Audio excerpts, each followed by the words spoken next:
పర్యావరణాన్ని పరిరక్షించడం అందరి బాధ్యతన్నారు వరంగల్ ఎన్సీసీ అధికారి కల్నన్ సదానందం.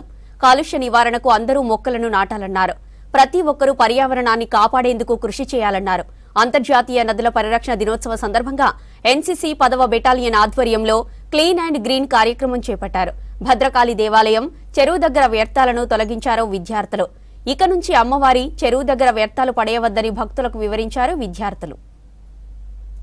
ప్రపంచ నదుల దినోత్సవం సందర్భంగా వరంగల్ ప్రముఖ చెరువు భద్రకాళి చెరువు దగ్గర ప్లాస్టిక్ వ్యర్థ పదార్థాలను ఈరోజు లాల్ బహదూర్ కళాశాల ఎన్సీసీ వింగ్ ప్రభుత్వ ఐటీఐ ఆధ్వర్యంలో పెద్ద ఎత్తున ఇక్కడ శుద్ధి కార్యక్రమాన్ని నిర్వహించడం జరిగింది.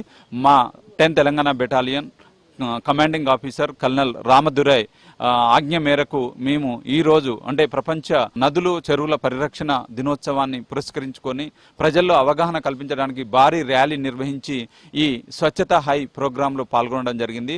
ప్లాస్టిక్ వ్యర్థాల వలన రాబోయేటువంటి తరాలకు వాటర్ పొల్యూషన్, ఎయిర్ పొల్యూషన్, ఆహార కల్తీ వలన భారీ ప్రమాదం అంటే క్యాన్సర్ లాంటివి కావచ్చు, అనేక ఆరోగ్య సమస్యలు సంభవిస్తాయి అనేటువంటి ఒక ఉద్దేశంతో ఆరోగ్య పరిరక్షణ కోసం పర్యావరణాన్ని సమతుల్యంగా పాటించడం కోసం పర్యావరణాన్ని కాపాడడం నదులను అనుసంధానం చేసే కార్యక్రమంలో వ్యర్థ పదార్థాలు భక్తులు కానీ లేకపోతే ప్రజలు కానీ ఒక పవిత్రమైనటువంటి ఒక భద్రకాళి చెరువులో ప్లాస్టిక్ వ్యర్థాలు వేయొద్దనేటువంటి ఒక అవేర్నెస్ కార్యక్రమాన్ని